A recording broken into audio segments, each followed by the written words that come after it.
We'll begin with a look at a mountain retreat designed to help you tackle the tough questions about your golden years. It's called the North Carolina Center for Creative Retirement, and some seniors who have spent a weekend at its workshops are pleased with what they've learned. Let's find out how it works.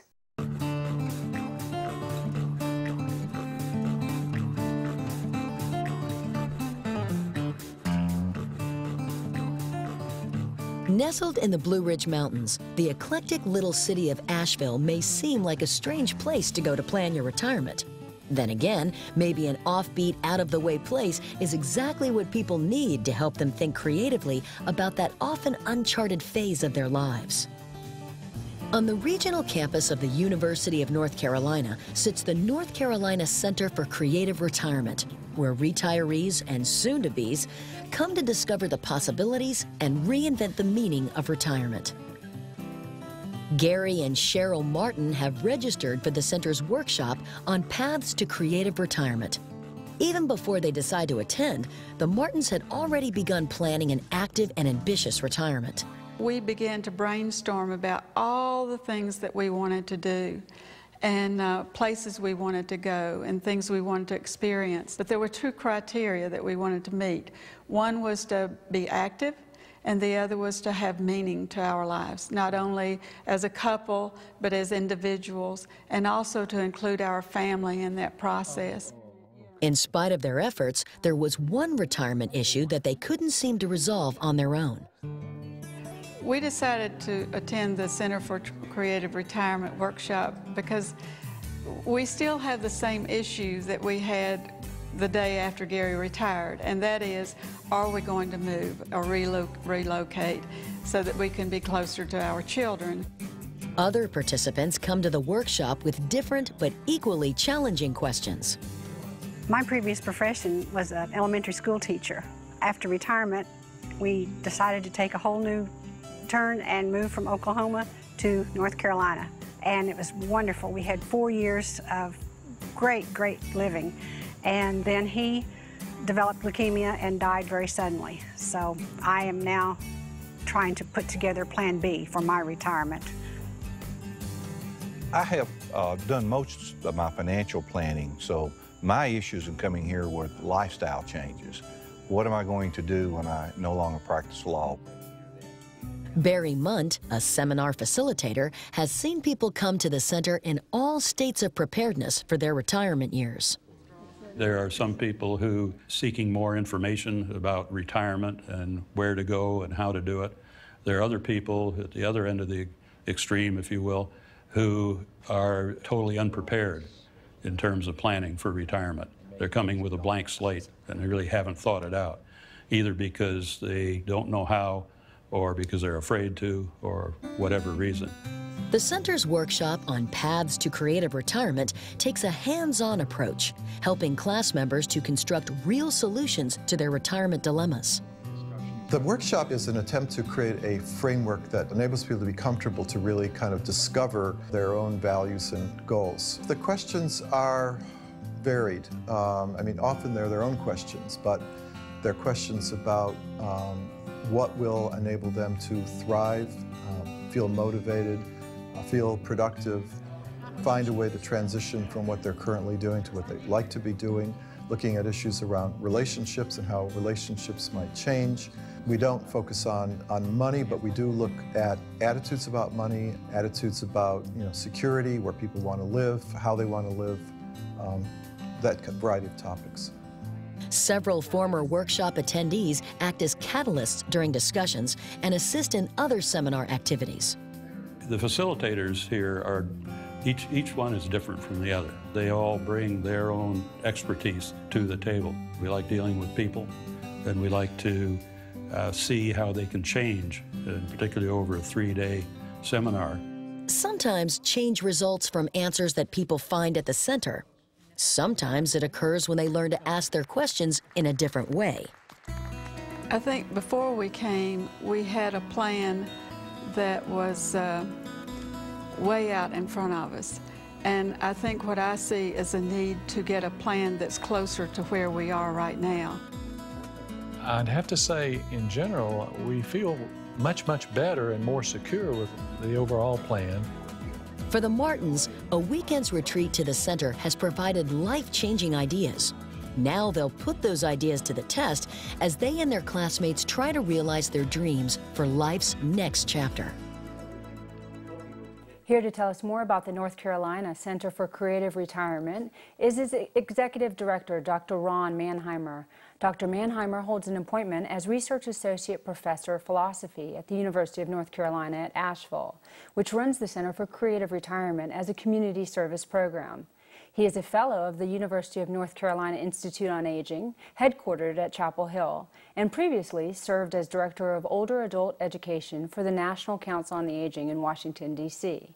He obtained his Ph.D. from the Board of Studies in History of Consciousness at the University of California, Santa Cruz. We're also happy to have with us Dr. Jean Cohen, who is the first director of the Center on Aging, Health, and Humanities at George Washington University in Washington, D.C. Dr. Cohen also holds the positions of Professor of Healthcare Sciences and Professor of Psychiatry and Behavioral Sciences at GW. He is a past president of the Gerontological Society of America. An honors graduate of Harvard College, he holds an MD from Georgetown University School of Medicine and a doctorate in gerontology from the Union Institute.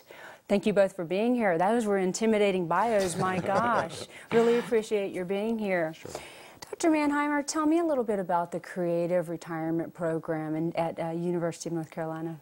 Well, the Center for Creative Retirement is a lifelong learning program that is, we think of as having a holistic approach because we incorporate learning, leadership, and community service as sort of our triad of kind of programs. So I think what's unique about it is that not only are people continuing to learn and take courses, but our members teach most of the courses, they help run the center, so it's a learning community. You know, it's so interesting, Dr. Cohen. Or most of us always think about retirement, financial. It's kind of, you know, built into us from the day that we start working. But this is more almost about your sociological and your psychological. Can you expand on that for me a little bit? Yeah, I've written a lot about psychological growth and development in the second half of life and later life. And one of the fascinating phases that's very relevant to the retirement period I call the liberation phase. It begins to kick in around the mid-50s into the 60s and into the 70s. And it's as if you have these friendly, metaphorical inner voices that are saying, if not now, when? Right. Why not? What can they do to me? Yeah. And those are very empowering feelings that motivate people to re-examine where they are and take new strategies in relationships and new endeavors.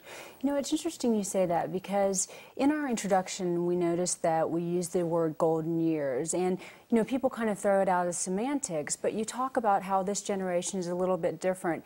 It's a new chapter in their life. How do you feel about it being a new chapter and sort of throwing out the golden years terminology? Well, all these terms have connotations which they, you know, gather over a period of time.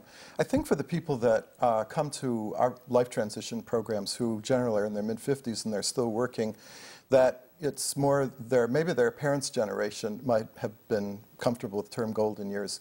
Plus it sort of casts it in this sort of idealistic way that, you know, everything is culminating in at this moment. I think what Jean is saying, another way of putting it is some people call it about late freedom, which is it's a special moment when people reach a point in their life when they have some choices about continuing to work or not, or take on another job or move, you know, the dynamic of that. It just opens up tremendous possibilities. And I think the essence in our context of what we mean by creative is simply it's an opportunity for people to rediscover their talents, their experiences, their, you know, life achievements, and find new ways to use them and put them to their advantage, whether it's being a volunteer tutoring in the schools or learning to play the piano or whatever. So the expectation level is very, very powerful, and I think it's so we don't know what to call it. You know, we use words like next chapter, second half of life, and so on, because it's very hard to find the right frame to capture the meaning of what's going on. From a logistical standpoint, though, if I was to arrive at your program, what kind of courses would I actually be taking? Well, or interactions, I guess. Well, let me make a distinction. We run a year-round program that is mostly for people who live in the Asheville area. So we'll have courses in everything from environmental education, computers, foreign languages, and so on. Again, all taught by our members. But we run these seminars, Path to a Creative Retirement, at least 2 times a year. And that's where people come in and go through a series of exercises, exchanges, and so on to explore what they want to do next. And so there we do everything from scenarios, role-playing, small group, exercises, and so on. And then there's some content in terms of looking at maybe some of the myths and assumptions that people have that are not true. It's really helping people to get comfortable and less worried and anxious about this, and begin to see it as an opportunity for discovery. And I think that's Jean's writing and research is just very much in the same category. Very much, we'd love to hear more about that. Hold that thought for 1 second. We'll be right back. It's time for us to take a short break. Stay with us, because when we come back, we'll continue our conversation about creative approaches to retirement with Dr. Ron Manheimer and Dr. Jean Cohen. Who said, "Retirement at 65 is ridiculous. When I was 65, I still had pimples"? A. Walter Matthau. B. George Burns. C. Bob Hope. Who said, "Retirement at 65 is ridiculous. When I was 65, I still had pimples"? The answer, B. George Burns. Welcome back to the Daily Apple. In the first half of today's show, we're discussing new ways of thinking about retirement and the programs offered by the North Carolina Center for Creative Retirement in Asheville. My guests are Dr. Ron Manheimer, the center's executive director, and Dr. Jean Cohen, director of the Center on Aging, Health, and Humanities at George Washington University in Washington, D.C. So this new retirement, this creative retirement, when should people start planning for retirement, in your opinion, Dr. Cohen? Oh, it's never too soon. But one of the interesting things, and this is based on a study that I recently did of people entering or in retirement between 60 and into their 90s, and fewer than 10% of the people in the study prepared for how they would actually spend their time. And so this is a serious gap in how people are preparing. Many corporations, industries, don't really have exit opportunities for these individuals to start to think about the next phase of their life, and that would be a tremendous community service. So what are some of the other obstacles that you think that people face? It seems to me that it's almost like people are in denial, or they're scared to face their retirement. It's just a lack of infrastructure. You know, when you open the yellow pages, you looking for job placement, you see column after column after column. But look for volunteer placement or placement for older workers. Very hard to find settings. There's many, many wonderful volunteer opportunities, but people don't know about them. So part of what's missing is not only a lack of preparation. Wonderful programs like Ron's, they're really the exception, but they show how you could do this very well. But there's also a lack of infrastructure, letting people know what's out there, how they can match, and a lack of a sufficient process to make those fits. In all other parts of the life cycle, we have these matches and fits going on, from early education to the workplace, but then it stops largely in later life. Isn't that interesting? One of the things that you brought up I want to circle back about, and that's volunteering and sort of giving back to society. But I have had a number of people say to me, why is it that I am expected, when I turn retirement age and retire, to all of a sudden become this philanthropist? It should be a part of my life all throughout my life, but why all of a sudden, because I have some free time, should that be what I do all day long? What are your thoughts about that? Well, many people volunteer because for the first time they can experiment with new things. And the jobs that they were often forced to stay within the lines.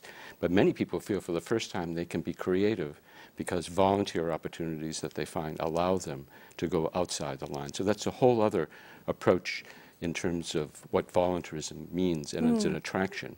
And society hasn't fully captured that with this extraordinary national resource that we have of very talented older people, more talented than ever before because they're better educated and healthier than ever before. What a great observation. Dr. Manheimer, what about myths? What are some of the myths or realities of retirement? Well, one of them that's been around for a long time, this urban legend, is that you retire and you die. That if you don't keep your adrenaline up, that statistically that, very high percentage of people, and this is totally untrue. The connection that people have is just that they've heard stories about people who retired and died shortly after, and they just put them together. But it's the exception, not the rule. So really, and most people adjust quite well to retirement. There can be a difficult transition, especially if you've been involuntarily retired or downsized. So some of those. What about marriage and significant others? What kind of impact do you think retirement has on that kind of relationship? It has a huge impact. We hear it all the time. Of the husband who's going to organize the wife's spices alphabetically, find important things to do. Encroachment, women will often talk about that sort of an issue. What we've found over the years that we've been running our programs is the shift, which is that as more women are in professions, they're having some of the same issues that men formerly had about loss of identity, loss of power, sense of meaning, purpose in life. So having to be with their husbands all day long instead of being able to go to work. Right. So you have all these issues of individuation, and that's where, and this is true of same-sex couples. That's a very thing that we found with same-sex couples coming to our program and saying they have the same issues. About how much togetherness and having a life of my own and wanting to do my thing and working that out. But it can be worked out. It's the more open, the more that people begin to discuss these things. And, we separate couples early on in the discussions because there's a tendency to defer one way or the other. And we're saying, this is your planning. This is your life. Each one of you has to make a presentation at the end on Sunday morning for 5 minutes. So you have to look at what do you want? What are your questions and your concerns? And I bet you get some shockers that day, huh? It's great. It's wonderful. Dr. Cohen, what about offspring? What about your children and all of a sudden you've got all this free time, or maybe you're becoming more involved in their lives? What are some of the issues that come up in retirement with that? Well, one of the big new changes is how intergenerational society has really become. But the relationships between the generations, because of the advancement in education, is better than it's ever been before. This camaraderie among different age groups, and an increasing number of programs that are providing these opportunities in community colleges. You can go in, you see these classes with people at very, very different ages. And with the families too, more and more opportunities for people to interact in very meaningful ways, and many generations, now often 4, and in some cases even 5 generations with that interaction. But people need to remember that later life is filled with much opportunity. Late blooming is all over the place in later life, and creativity flourishes right to the end. And so later life is really more robust than it's ever been before. We've opened it up. Dr. Manheimer, what about the baby boomers? I know that your center has something that's an initiative for baby boomers so they can be proactive. Tell me about that. Well, we have been running courses that are in the evening because most of the people who attend them are working still. Asheville's big employers are the healthcare system and the schools and so on. And so what we're finding are people who are looking at, people who are saying, I like what I'm doing, but I think I have one more really strong career in me, and I'm in my mid-40s, and I'd like to explore that. Other people who say, we see increasingly that people will retire from a profession and then they'll want to continue on as a consultant or start a small business. Sometimes people will do things that in the seminars that we've run that are quite different. A fellow who helped his company set up new plants decided that he wanted to own a store selling women's clothing, and so people said, well, he said, I grew up in the industry. That's what my family did. And I know a lot about it, but I never did it. I helped out. But I think I'd like to do that kind of thing, because what I've done, he was saying, I've gone all over and I've had all these kind of jobs, so I don't really have contact with people and so on. We've just seen people, Cam's Custard in Asheville. They love custard. They were always traveling around. They said, you know what? Let's start a store and let's sell custard.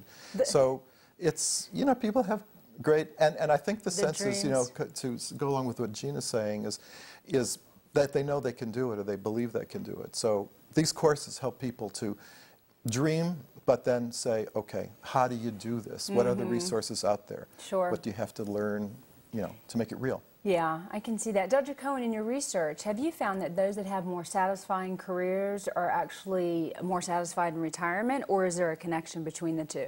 Well, there's a lot of variation.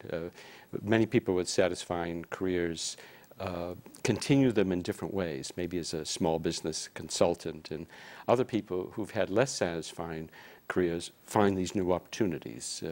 And part of it is sort of what Ron was describing, the impact of accumulating life experience.